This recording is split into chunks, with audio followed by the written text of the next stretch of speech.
और एक बात कह रहा हूं, व्यास मंच जिस प्रकार से दूध में मिलावट आ गई है, मिठाइयों में मिलावट आ गई है, सब्जियों में मिलावट, व्यासपीठ पे भी मिलावट आ गई है। बस इतना ही कहूंगा, मिलावट तो आ गई है, पर फिर भी आपकी दृष्टि में कभी भेद नहीं आवे व्यास के लिए कि ये अच्छे हैं, ये बुरे हैं, ये श्रेष्ठ हैं, ये अश्रेष्ठ हैं, मुझे इनकी कथा नहीं बढ़िया लगती, मुझे ये, ऐसा मत करो। सबको सुनो, सबसे मिलो। श्री चैतन्य महाप्रभु, उनका नियम था, यदि वो उनको गलती से पता चल जाती ना कि हम जिस मार्ग से जा रहे हैं उस मार्ग में एक गांव है, उस गांव में किसी के घर पर सत्यनारायण की कथा चल रही है, सामान्य कथा चले तो भी चैतन्य महाप्रभु बिन बुलाए पहुंच जाते थे। कथा चल रही है, बैठेंगे, सुनेंगे थोड़ी देर। एक बार एक व्यक्ति की कथा में पहुंच गए। अब वो व्यक्ति जो था वो केवल धन कमाने के लिए कथा व्यास मंच का प्रयोग कर रहा था। कोई आता जाता उसको कुछ था नहीं, कुछ भी बोल रहा था। चैतन्य महाप्रभु आ गए तो और उसकी जीभ लड़खड़ा गई और उल्टा सीधा बोलने लगा। लेकिन चैतन्य महाप्रभु की स्थिति क्या थी? ऊर्ध्वबाहु होकर के नेत्रों से अविरल अश्रुधार, हाँ नाथ, हाँ नाथ, कितनी सुंदर कथा, कितनी मधुर कथा। हृदय पर हाथ रख के कहते, आहा कितना मधुर भाव। आसपास सब जो शिष्य मंडली थी चैतन्य महाप्रभु की, वो सब सोचने लगे, विचार करने लगे,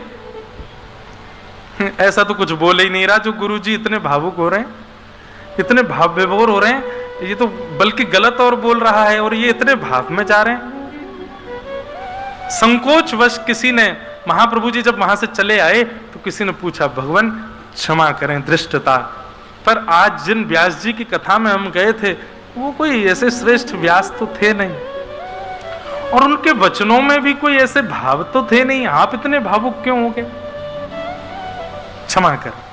चैतन्य महाप्रभु कहते हैं, तुम लोग परखने गए थे क्या कि व्यास जी अच्छे हैं कि बुरे हैं? अरे वो कुछ ना भी कह रहे थे तो क्या हुआ? वो कृष्ण तो बोल रहे थे, वो माधव तो बोल रहे थे, वो मधुसूदन तो बोल रहे थे, वो हरिनाम तो अपने मुख से बोल रहे थे।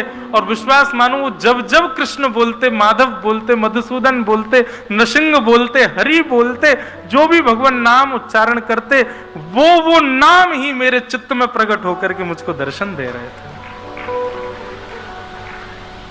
उनसे ये शिक्षा हमने प्राप्त की कि कभी किसको परखिए मत।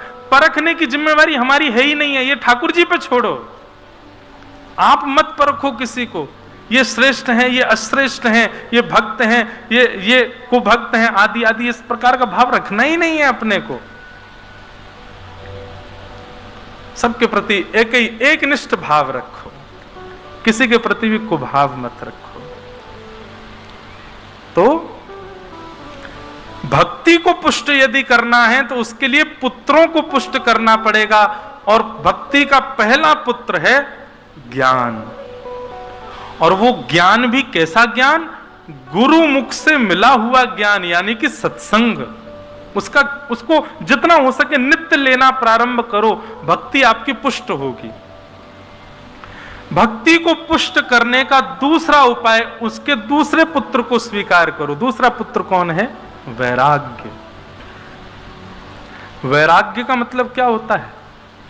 वैराग्य का मतलब सब छोड़ छाड़ करके वृंदावन भजाओ, सब छोड़ छाड़ के वृंदावन भाग आओ। माताजी रो रही हैं, पिताजी रो रहे हैं, भाई बच्चे सब ढूंढ रहे हैं, कहां चले गए, कहां चले, वृंदावन में बैठे।